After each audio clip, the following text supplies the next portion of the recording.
جاؤ جھنڈے والوں کی قبریں دیکھو، کوئی فاتحہ پڑھنے والا کوئی نہیں ہے۔ اگست میں ہماری جماعت یہاں آئی تھی، پہلے بھی میں آیا تو ہم پہلے ترکی گئے تھے، تو میں ابو ایوب انصاری کے مزار پر گیا، کھڑے ہونے کی جگہ نہیں تھی، اور میں تاریخ کا طالب علم ہوں، تاریخ سے مجھے عشق ہے، اور تاریخ کو میں نے پڑھا ہے اللہ کے فضل و کرم سے، تو میں ترکی بادشاہوں کے نام جانتا، میں کہ مجھے لے چلو، میں ان کے مزاروں پہ جانا چاہتا ہوں۔ سلطان محمد فاتح کا نام تو آپ سب نے اکثر نے سنا ہوگا، جس نے استنبول فتح کیا، اس کی قبر پر گئے، ایک فاتحہ پڑھنے والا کوئی نہیں تھا۔ پھر جس نے عثمانی سلطنت کی بنیاد رکھی، 725 سال یہ حکومت چلی، اسلامی تاریخ میں سب سے طویل حکومت کرنے والا خاندان عثمانی ترک، عثمان خان کی قبر پر ایک آدمی فاتحہ پڑھنے والا کوئی نہیں تھا،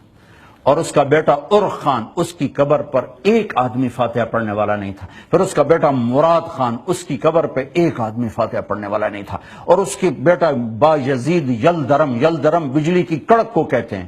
اس قدر وہ جابر انسان تھا کہ بجلی کی کڑک بن گیا۔ اللہ کی قسم، چونکہ میں نے تاریخ پڑھی تھی، میری آنکھیں ڈبڈبا گئیں کہ ہائے،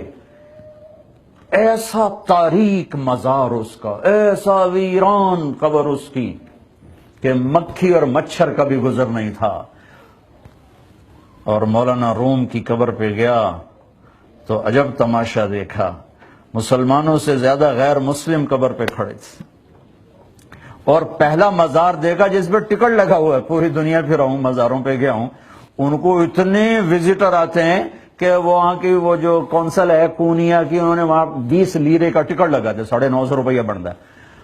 تو انہوں کی موج بڑی ہوئی۔ اللہ کے دوست مر کے بھی زندہ ہوتے۔ اور بادشاہوں، ہمایوں کی قبر پہ گیا تو مغلوں کا دستور تھا، قبر اوپر مصنوعی قبر ہوتی، اصل قبر نیچے تہ خانے میں ہوتی۔ وہ جو گائیڈ تھا، میں نے کہا میں انہوں اتھے لے جا جوڑی اصل قبر ہے، یہ تو اوپر بنا ہوا ہے ایسے ہی سنگ مرمر کا ہے، تو وہ لے گیا نیچے، ایک تنگ سا راستہ تھا، آگے ایک چھوٹا سا کمرہ تھا، تو ٹارچ اس کے ہاتھ میں تھی، تو ہمارے آگے تھا۔ میرے بھائیو، میں نے ایسا خوفناک منظر زندگی میں نہیں دیکھا۔ جب ٹارچ پڑی نا قبر پر، تو گدھ کے برابر چمگادڑوں نے سارے کمرے پہ قبضہ کیا ہوا تھا، اتنے بڑے بڑے ان کے پر۔ میں 10 سیکنڈ نہیں کھڑا ہو سکا، میں تو فاتحہ بول کے میں کیا بھاج پترا جان بچا،